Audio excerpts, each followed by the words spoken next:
बहुत समय पहले एक विशाल राज्य में एक युवक रहता था। उसके पास शरीर था, शक्ति थी, अवसर था, लेकिन फिर भी वो हमेशा दुखी रहता था। वो हर समय यही कहता, मेरी किस्मत खराब है। जब वो व्यापार करता, नुकसान होता। जब वो मेहनत करता, परिणाम नहीं मिलता। जब वो प्रयास करता, कोई और आगे निकल जाता। धीरे धीरे उसने प्रयास करना ही छोड़ दिया। वो भाग्य को दोष देता, परिस्थितियों को दोष देता, दुनिया को दोष देता, लेकिन कभी स्वयं को नहीं देखता। एक दिन वो राज्य के एक वृद्ध ज्ञानी के पास पहुंचा और बोला, मुझे सफलता चाहिए, पर मेरी किस्मत मेरा साथ नहीं देती। ज्ञानी मुस्कुराए। उन्होंने कहा, जिस व्यक्ति को अपने कर्मों पर विश्वास नहीं, उसके लिए पूरी दुनिया भी पर्याप्त नहीं। लेकिन युवक समझ नहीं पाया। पहला सत्य। ज्ञानी उसे जंगल ले गए। उन्होंने एक सूखा पेड़ दिखाया। पूछा, ये क्यों सूख गया? युवक बोला, पानी नहीं मिला होगा। ज्ञानी बोले, नहीं, इसकी जड़ें ही कमजोर थीं। फिर उन्होंने कहा, मनुष्य की असफलता बाहर से नहीं, भीतर से जन्म लेती है। युवक चुप हो गया, लेकिन उसका अहंकार अभी जीवित था। ज्ञानी उसे एक परित्यक्त महल में ले गए। वो महल कभी राज्य का सबसे भव्य स्थान था, अब खंडहर था। ज्ञानी बोले, ये महल शत्रुओं ने नहीं गिराया, ये अंदर की लापरवाही से गिरा।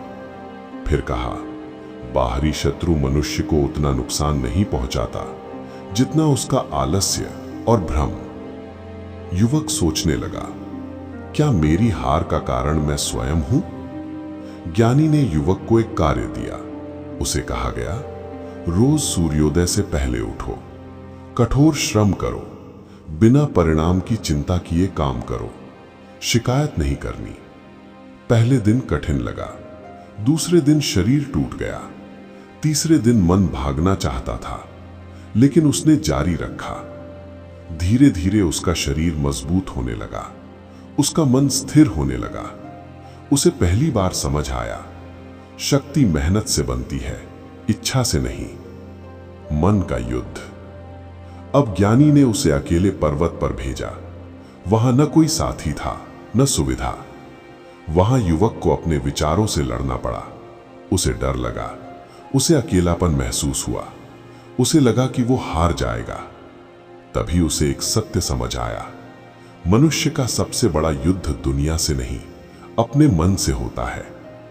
जब उसने अपने डर को स्वीकार किया, डर समाप्त होने लगा। कई महीनों बाद वो वापस आया। अब उसका चेहरा बदल चुका था। ज्ञानी बोले, अब अंतिम शिक्षा।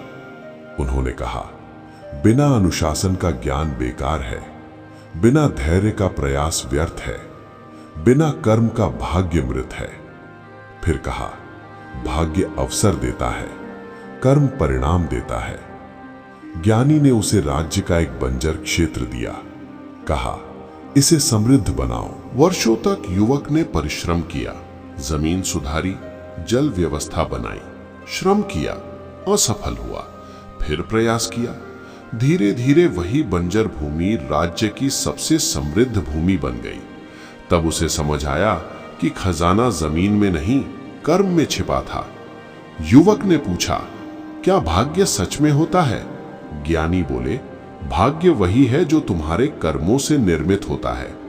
फिर उन्होंने अंतिम वचन कहा, कमजोर व्यक्ति परिस्थितियों को दोष देता है, साधारण व्यक्ति अवसर खोजता है, श्रेष्ठ व्यक्ति अवसर बनाता है। अब वो युवक वही नहीं रहा। वो शिकायत नहीं करता था, वो भाग्य की प्रतीक्षा नहीं करता था, वो केवल कर्म करता था। और धीरे धीरे पूरा राज्य उससे सीखने लगा। दोस्तों, असफलता किस्मत नहीं, चेतावनी होती है। कठिनाई बाधा नहीं, प्रशिक्षण होती है। कर्म ही असली शक्ति है। जो अपने कर्म बदलता है, वही अपना भाग्य बदलता है। एक समय की बात है, एक प्रदेश में लोग बाहर के शत्रुओं से नहीं, अपने भीतर के अंधकार से हार रहे थे। लोग मेहनत से नहीं डरते थे, लेकिन सच से डरते थे। लोग गरीबी से नहीं टूटते थे, लेकिन अपने अहंकार से टूट जाते थे। एक साधक वर्षों तक लोगों को देखता रहा, फिर उसने एक कठोर सत्य लिखा, मनुष्य का सबसे बड़ा शत्रु कोई दूसरा नहीं, उसका अपना मन है।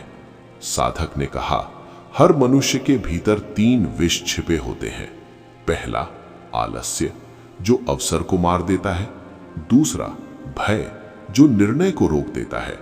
तीसरा भ्रम, जो सत्य को छुपा देता है।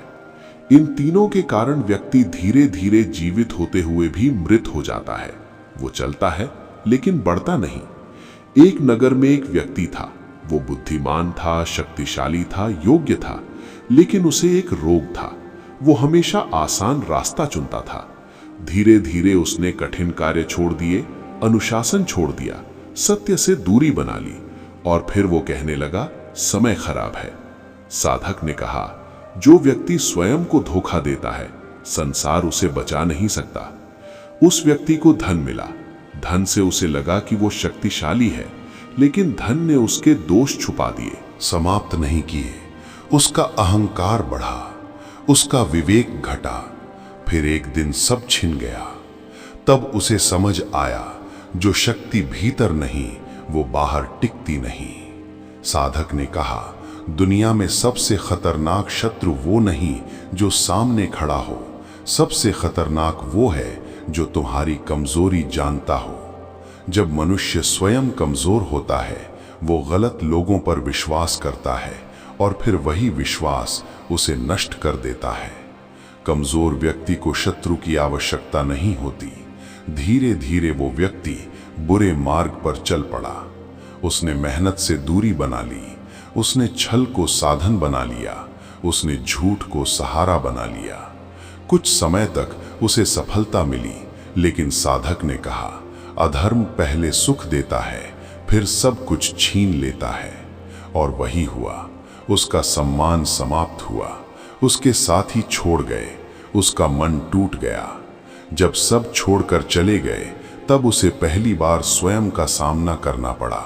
वो अकेला बैठा रहा। उसे समझ आया, धन साथ नहीं रहता, लोग साथ नहीं रहते, परिस्थितियां साथ नहीं रहती, साथ रहता है केवल अपना कर्म। मनुष्य अंत में अपने कर्मों के साथ ही खड़ा रहता है। उसने सब कुछ खो दिया।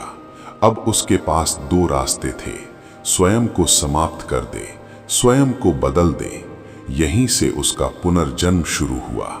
उसने कठिन जीवन चुना, मौन अपनाया, अनुशासन अपनाया, सत्य अपनाया। धीरे धीरे उसका मन बदलने लगा। 9 कठोर नियम। साधक ने उसे अंतिम शिक्षा दी। जीवन के 5 कठोर नियम। दुनिया न्यायपूर्ण नहीं है। सफलता दया से नहीं, शक्ति से मिलती है। कमजोर व्यक्ति को कोई नहीं बचाता। अनुशासन ही स्वतंत्रता देता है। जो स्वयं पर विजय पाले, वही विजेता। साधक ने कहा, दुनिया में 2 प्रकार के लोग होते हैं। एक जो परिस्थितियों के शिकार होते हैं, दूसरे जो परिस्थितियों के निर्माता होते हैं। और जो व्यक्ति अपने भीतर के अंधकार को जीत ले, उसे कोई हरा नहीं सकता।